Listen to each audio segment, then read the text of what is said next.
الحمد للہ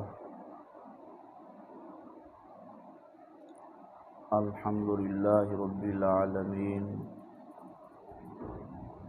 والصلاة والسلام علی سید الانبیاء والمرسلین وعلی آلہ واصحابہ وازواجہ اجمعین، اما بعد فاعوذ باللہ من الشیطان الرجیم، بسم اللہ الرحمن الرحیم۔ وقال اللہ انی معکم، صدق اللہ العظیم وصدق رسولہ النبی الکریم الامین۔ ان اللہ وملائکتہ یصلون علی النبی یا ایھا الذین آمنوا صلوا علیہ وسلموا تسلیما۔ اللہم صل علی سیدنا و مولانا محمد النبی الامی وازواجہ امہات المؤمنین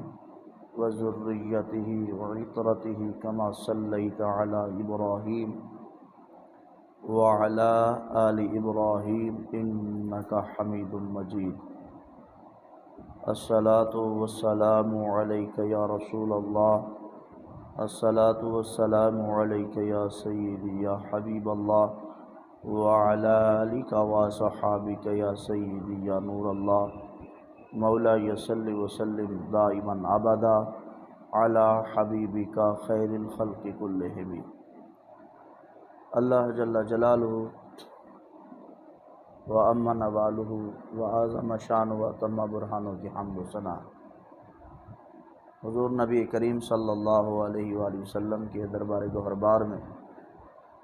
ہدیہ درود و سلام عرض کرنے کے بعد،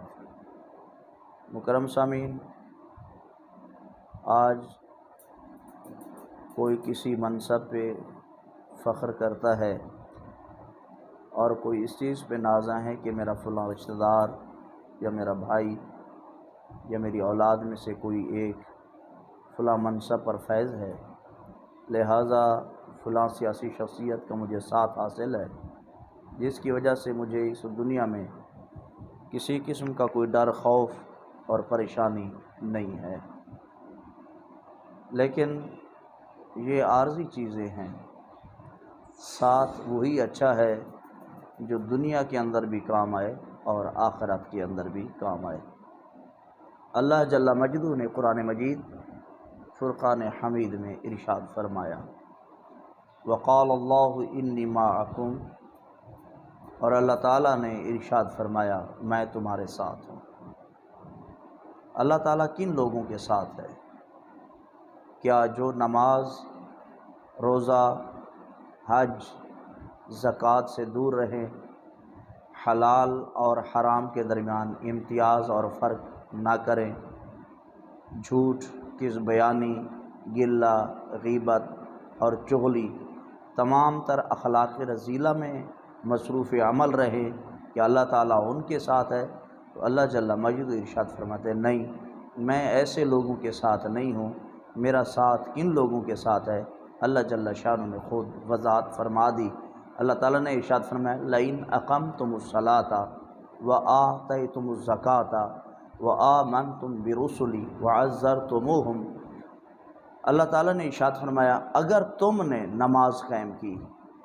اور پھر فرمایا تم نے زکوٰۃ بھی دی، میرے رسولوں پر تم ایمان بھی لائے اور ان کی تعظیم و توقیر بھی کی، اور ساتھ فرمایا وَأَقْرَضْتُمُ اللَّهَ قَرْضًا حَسَنًا، اور تم نے اللہ جل مجدہ کو قرض حسنہ بھی عطا کیا، تو اللہ تعالیٰ ارشاد فرماتا ہے میں ایسے لوگوں کے ساتھ ہوں گا جن کے پاس نماز بھی ہو، زکوٰۃ کی ادائیگی بھی ہو،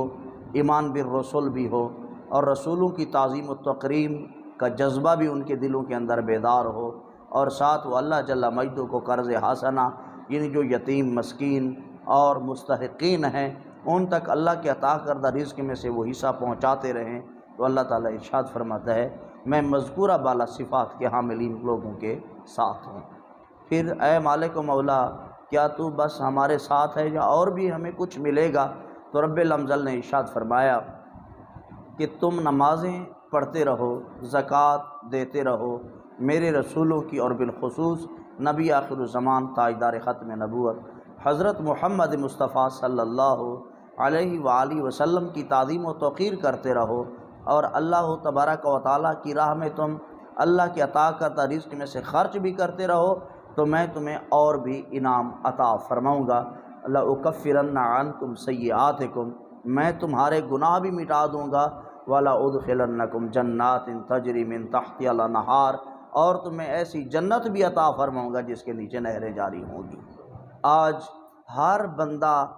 اسی زوم میں ہے کہ میں جنتی ہوں، میں پکا مومن ہوں، میں پکا مسلم ہوں، جنت تو بس ہماری اپنی ہے۔ تو یہ اتنا بھی آسان کام نہیں ہے۔ اللہ جل مجدہ نے ارشاد فرمایا یہ جنت اور رب کا ساتھ اور گناہوں کا مٹانا ہر ایک بندے کے لیے نہیں ہے کہ جو بھی اٹھے کہے کہ میرے گناہ بھی نہیں ہیں یا مٹا دیے گئے ہیں، حالانکہ نماز نہیں پڑھتا، روزہ نہیں رکھتا، حج نہیں کرتا، زکوٰۃ نہیں دیتا،